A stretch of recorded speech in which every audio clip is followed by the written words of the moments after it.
Ada beberapa bagian Alkitab yang menyebutkan kata kafir seperti Bilangan 23 ayat 9, Matius 5 ayat 22, dan Galatia 2 ayat 14. Alkitab menyebutkan kata kafir dengan sebutan reka dalam bahasa Aramaik dan raka dalam bahasa Yunani. Keduanya memiliki arti yang jelek, yakni bajingan atau orang bodoh sekali. Kamus Alkitab menyebut kafir merujuk kepada orang yang bukan Yahudi, dan dalam segi rohani ialah orang yang tidak ada pertobatannya, yang mana kehidupannya tidak beda dengan orang yang bukan Kristen. Orang kafir tidak mempunyai Allah dan tidak memiliki Kristus. Efesus 2 ayat 12. Orang kafir dilukiskan sebagai orang bodoh, penyembah berhala, penyembah roh-roh jahat, tidak mengenal belas kasih, najis, penganiaya, dan tanpa pengharapan. Berikut ini fakta Alkitab akan menyajikan orang-orang dari luar Israel yang percaya Yesus yang dituliskan dalam Alkitab. Kepala Penjara Filipi. Paulus melakukan misi dengan mengadakan pelayanan penginjilan kepada bangsa-bangsa di luar Israel. Alkitab mencatat ia melakukan perjalanan penginjilan sebanyak 3 kali di Asia hingga Eropa. Salah satu pelayanannya terjadi di Filipi. Kota ini merupakan tempat pertama di mana Injil diberitakan di tanah Eropa. Di zaman Alkitab Perjanjian Baru, kota Filipi adalah sebuah kota kuno di luar Israel yang terletak di Makedonia Timur yang didirikan oleh Filipus II dari Makedonia di tahun 356 sebelum Masehi. Saat ini, daerah Filipi masuk dalam wilayah negara Yunani. Mengenai kisah pertobatan seorang kepala penjara yang ada di Filipi, tidak bisa dilepaskan dari Paulus dan Silas. Peristiwa ini ditulis dalam Kisah Para Rasul 16 ayat 19 sampai 40. Diperkirakan Paulus dan Silas mengunjungi kota Filipi sekitar tahun 49 sampai 50 Masehi. Karena upaya pemberitaan Injil dari keduanya di Filipi, maka mereka ditangkap dan dibawa kepada penguasa dan pembesar kota itu. Pakaian Paulus dan Silas kemudian dikoyakkan, mereka pun didera berkali-kali lalu dimasukkan ke dalam penjara di Filipi. Begitu besarnya hukuman yang ditimpakan kepada Paulus dan Silas sehingga harus diberikan pengawalan khusus. Kepala penjara diancam dengan nyawa jika Paulus dan Silas lari dari tahanan itu. Ia kemudian membelenggu dan memasung keduanya. Selama di penjara, Paulus dan Silas tetap berdoa dan menyanyikan puji-pujian kepada Allah. Hingga terjadi hal yang tidak diduga sebelumnya, yaitu gempa bumi yang hebat yang menyebabkan sendi-sendi penjara goyah hingga terbukalah semua pintu dan terlepaslah belenggu mereka. Ketika kepala penjara terjaga dari tidurnya dan melihat pintu-pintu terbuka, ia lalu takut dan berniat bunuh diri dengan cara menghunuskan pedangnya.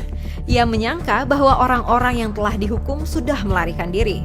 Namun Paulus dengan suaranya yang nyaring berteriak agar kepala penjara tersebut tidak mencelakakan dirinya dan meyakinkannya bahwa mereka masih di dalam penjara. Kepala penjara kemudian masuk dengan gemetar dan tersungkurlah ia di depan Paulus dan Silas.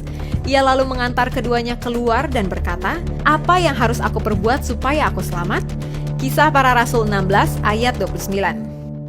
Paulus dan Silas lalu berkata, "Percayalah kepada Tuhan Yesus Kristus dan engkau akan selamat, engkau dan seisi rumahmu."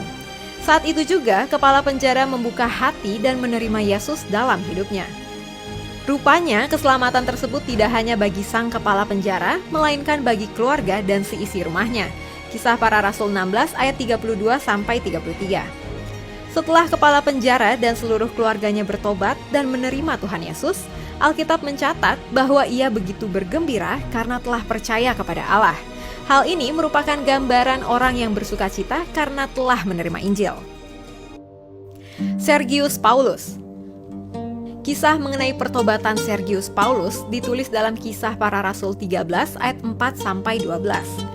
Sergius Paulus adalah seorang gubernur di Pafos, Pulau Siprus yang terletak di luar Israel. Menurut Strabo, seorang ahli geografi dan sejarawan abad ke-1 Masehi, mengatakan bahwa Siprus merupakan suatu provinsi senatorial dalam Kekaisaran Romawi abad ke-1 Masehi. Ketika Paulus dan Barnabas mengabarkan Injil di Pulau Siprus, Gubernur Sergius Paulus memanggil mereka berdua karena ingin mendengar firman Allah. Tetapi Elimas yang juga disebut Bar-Yesus, yang berprofesi sebagai tukang sihir dan nabi palsu, yang juga kawan dari Sergius Paulus, berusaha menghalang-halangi Paulus dan Barnabas dan berupaya membelokkan gubernur itu dari imannya.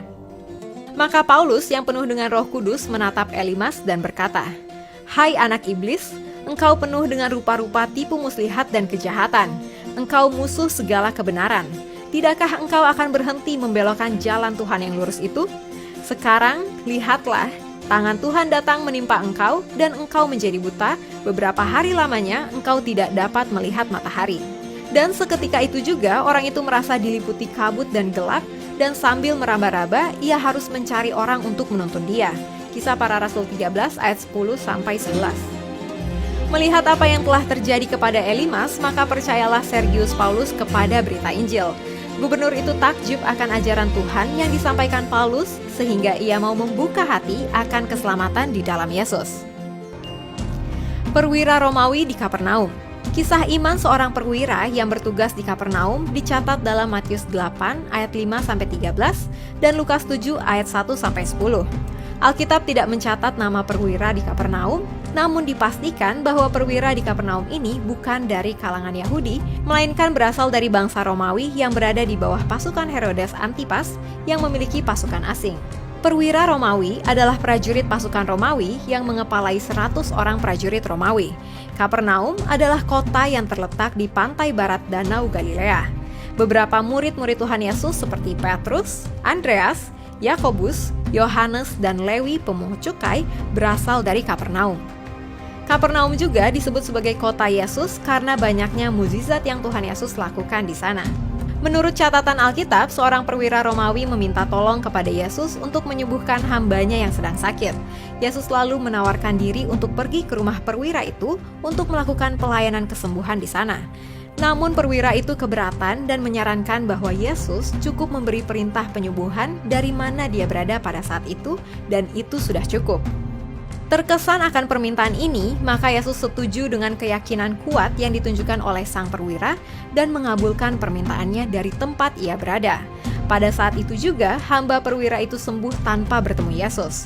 Dalam ayat selanjutnya, Yesus berkata, "Banyak orang akan datang dari timur dan barat dan duduk makan bersama-sama dengan Abraham, Ishak, dan Yakub di dalam kerajaan sorga. Sedangkan anak-anak kerajaan itu akan dicampakkan ke dalam kegelapan yang paling gelap." Matius 8 ayat 11-12.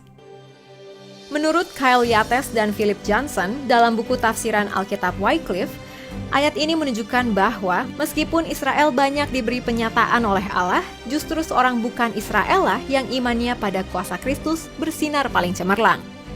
Itulah orang-orang dari luar Israel atau orang bukan Yahudi yang dicatat dalam Alkitab menerima Injil Yesus Kristus. Keselamatan di dalam Kristus bukan hanya milik bangsa Israel, keturunan Abraham, Ishak, dan Yakub, namun juga bagi semua orang, semua suku, bahasa, dan bangsa-bangsa. Hal ini menjadi tujuan dari visi amanat agung Yesus kepada murid-muridnya. Karena itu, pergilah, jadikanlah semua bangsa muridku, dan baptislah mereka dalam nama Bapa dan Anak dan Roh Kudus, dan ajarlah mereka melakukan segala sesuatu yang telah kuperintahkan kepadamu. Dan ketahuilah, aku menyertai kamu senantiasa sampai kepada akhir zaman. Matius 28 ayat 19-20. Jika Anda saat ini merasa jauh dari Tuhan dan rasanya ingin kembali setelah menonton tayangan Fakta Alkitab hari ini, jangan ragu untuk menghubungi tim doa kami, karena tim kami selalu siap 24 jam untuk melayani Anda dalam doa. Terus saksikan Fakta Alkitab. God bless you!